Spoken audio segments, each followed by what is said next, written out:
Assalamualaikum warahmatullahi wabarakatuh. Innalhamdulillah wassalatu wassalamu ala rasulillah amma ba'du. Teman-teman, sahabat bonsai dimanapun berada, saya doakan selalu dalam keadaan sehat walafiat, tidak kurang suatu apapun, dan dimudahkan urusannya dan dilancarkan rezekinya, diluaskan segala rahmat Allah Subhanahu wa taala kepada teman-teman semuanya. Hari ini kita akan pruning dan wearing beberapa bonsai yang harus dilepas kawatnya juga. Oke, nanti setelah ini saya ganti baju dulu.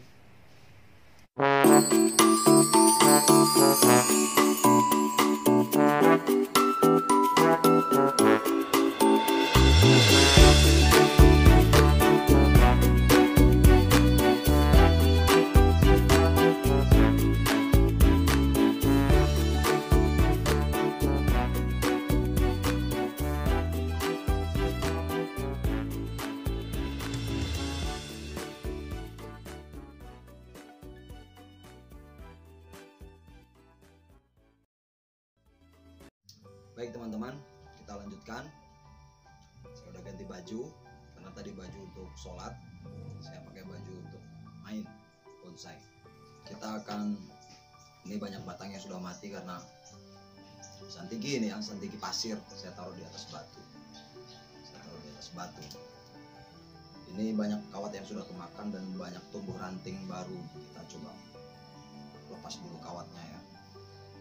Kali ini saya akan mengisahkan seorang sahabat Rasulullah SAW, Umar bin Khattab, dan beberapa kisah-kisah lain yang berhubungan dengan apa yang akan saya ceritakan. Untuk ketika Umar bin Khattab ini sahabat Rasulullah SAW atau khalifah kedua sepeninggal Rasulullah SAW setelah Abu Bakar baru Umar. Suatu ketika Umar bin Khattab pergi ke kebun kurma. Beliau mempunyai kebun kurma yang sangat luas sekali. Beliau pergi setelah waktu zuhur, seperti kita waktu bolang ya, cari bahan bonsai atau dongkelan. Kemudian sampai di kebun, beliau sampai kebablasan pulang. Begitu pulang, pikir beliau masih bisa sempat mengikuti sholat berjamaah asar. Ternyata sholat asar beliau terlambat, sholat asar sudah bubar. Maka sampai di Masjid Nabawi, beliau bersedih. Kemudian beliau mengatakan kepada para sahabat yang lain, saksikan wahai sahabat-sahabatku sekalian, bahwasanya kebun kurma itu semua saya berikan kepada fakir miskin. Saya tidak mau lagi kebun kurma itu. Saya tidak mau gara-gara kebun itu sholat asar saya tertinggal, saya kehilangan berjamaah. Ini satu cerita sahabat bonsai. Kenapa sahabat Umar radhiyallahu anhu begitu mudahnya memberikan kebunnya kepada fakir miskin karena lalai sholat asar? Ini adalah pelajaran yang sangat luar biasa dibandingkan sama kita sholat asar, kita lagi asik main bonsai kayak begini, kemudian kita sholat tapi kita terlambat. Sama seperti Umar bin Khattab, sholat juga tapi terlambat, tapi penyesalannya luar biasa. Kebun kurmanya disedekahkan untuk fakir miskin. Coba kalau kita sholat asar telat atau sholat yang lainnya telat gara-gara bonsai, kira-kira bonsai kita kasihkan sama teman kita atau tidak ya? Tidak, sahabatku, saya bercanda aja. Jadi di sini pelajarannya, sahabatku, jangan sampai hobi dunia ini melupakan tujuan kita diciptakan, yaitu menyembah Allah Subhanahu wa taala. Jangan sampai hobi yang kita lakukan ini sementara sudah, tidak akan ada nilainya di sisi Allah Subhanahu wa taala. Paling sedikit saja karena kita sedekah oksigen dari ini. Ini filter daripada oksigen ini. Tapi kalau kita melalaikan, gara-gara ini melalaikan kita dengan sholat berjamaah, sungguh terlalu teman-teman. Jangan sampai teman. Saya mengajak dengan diri saya sendiri. Itu kisah yang pertama tentang Umar bin Khattab. Kisah yang kedua, hal yang serupa, mirip. Ada seorang alim. Kisah kan banyak sekali ini, terkenal nih teman-teman. Boleh nanti kalau memang kira-kira nggak yakin dengan cerita saya, boleh nanti browsing di Google. cerita ini ya. Boleh nanti browsing di Google cari. Benarkah Umar bin Khattab memberikan kebunnya gara-gara meninggalkan sholat asar berjamaah? Kemudian kisah yang selanjutnya mirip ini tapi dengan sholat isya. Suatu ketika dikisahkan seorang alim, ulama terkenal lah di zamannya. Dia kedatangan tamu sholat isya ini, asik ngobrol sama tamu kayak kita lah kurang lebih ketika kita ngobrol sama teman-teman bonsai malam habis maghrib, kemudian isyanya pun kita tertinggal terlambat. Akhirnya dia pamit dengan tamunya untuk melaksanakan sholat isya berjamaah. Di mana? Di Madinah, di masjid sana. Kemudian dia pamit, dia mengikuti sholat isya. Sesampainya di masjid, jamaah sudah nggak ada, sudah bubar. Tidak ada satupun orang yang sholat. Maka dia berkata dalam hatinya, bagaimana mungkin saya tidak sholat berjamaah? Perlu diketahui sahabatku, sholat jamaah di masjid itu nilainya 27 kali lipat daripada sholat sendiri di rumah. Atau sholat sendirian pun, walaupun di masjid sholat sendirian maksud saya. Dia menyesali itu. Maka dia sholat isya dan kemudian dia ketemu lagi sama tamunya, dan ngobrol lagi sama tamu. Pada malam itu dia bermimpi. Konon diriwayatkan dia bermimpi ini masuk surga, tapi dia mengendari kuda dengan sangat kencang dan ada rombongan lagi di depannya. Dikabarkan juga rombongan di depannya adalah sahabat-sahabat dia sendiri selama waktu di dunia. Dia pacu kudanya kencang sekali, tapi tidak kena-kena, tidak sampai kepada kawannya yang ada di depan itu. Tidak kena, tidak bisa menjangkau mereka. Maka salah seorang sahabat dia, orang yang ada di depan, itu memandangnya ke belakang, menoleh ke belakang melihat dia, sambil berteriak, "Wahai sahabatku, engkau tidak akan mungkin mengejar kami." Dia tanya, sambil naik kuda itu sambil tanya, "Kenapa?" "Ya, sekencang-kencangnya kuda yang kamu pacu, sebaik-baiknya kuda kamu pacu, kamu tidak akan pernah sampai mengejar saya." "Kenapa?" kata dia di dasar. Maka dijawab sama sahabat yang ada di depan itu, "Karena kami sholat isya berjamaah." Konon diriwayatkan jarak antara mereka itu antara langit dan bumi. Jarak mereka, Allah alam mana yang betul. Kemudian dia terbangun tersentak, dia sedih meratapi itu. Wahai sahabat-sahabatku sekalian, jangan sampai orang lain, tamu kita, atau harta kita, atau benda-benda kesayangan kita di dunia ini melalaikan ibadah kita.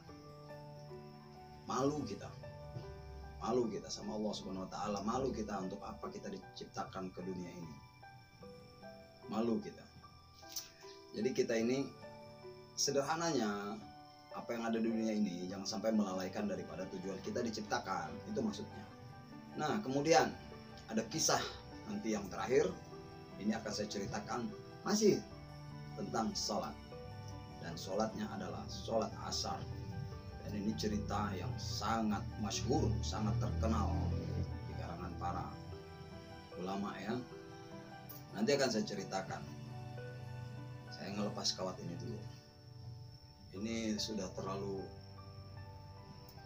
lama teman-teman. Ini terlalu banyak yang kita urusin, bonsai ini, sampai kita sendiri lupa sama bonsai kita ini. Nah, satu persatu kawat ini kita lepas dulu. Ini adalah hasil cangkok, usianya kurang lebih 3 tahun. Kita dengan begini ini sedekah oksigen ya. Ini adalah filter. Tentang masalah pohon juga ada sabda Rasulullah SAW, kalaupun kita tahu besok itu terjadi kiamat, maka tanamlah pohon. Sabda Rasul malah menganjurkan kalau bisa tanam 1 pohon, walaupun kita tahu besok hari kiamat. Jadi pentingnya pohon. Suatu saat akan saya ceritakan pohon terbesar di alam semesta ini. Pohon terbesar di alam semesta ini nanti suatu saat akan saya ceritakan. Sehebat-hebatnya bonsai yang kita punya ini, ada pohon yang sangat lebih hebat dari pohon yang ada di dunia ini semuanya. Pohon apa itu? Saya akan ceritakan besok, suatu saat lah ya. Sidratul Muntaha. Tidak ada yang bisa masuk ke situ, malaikat aja nggak ada yang bisa masuk ke situ, ke pohon itu. Ke naungannya nggak ada yang bisa. Cuma Nabi Muhammad SAW aja yang bisa. Malaikat satupun nggak ada yang bisa. Besok kapan saya ceritakan. Tentang sholat aja dulu. Sholat dulu. Baik, satu persatu kawatnya sudah mulai lepas. Di situ kita pruning mana batang yang kita inginkan, batang yang harus kita buang. Baik, sudah semua, sudah copot semua, sudah lepas semuanya. Kita akan coba pruning. Seharusnya pengawatan ini tidak perlu lama ya. 5 bulan itu udah terlalu lama. Ini lebih dari 5 bulan. 3 bulan aja insya Allah sudah sesuai dengan apa yang kita inginkan. Karena kalau kita semakin lama semakin menghambat pertumbuhan dan akhirnya kawatnya akan termakan batang.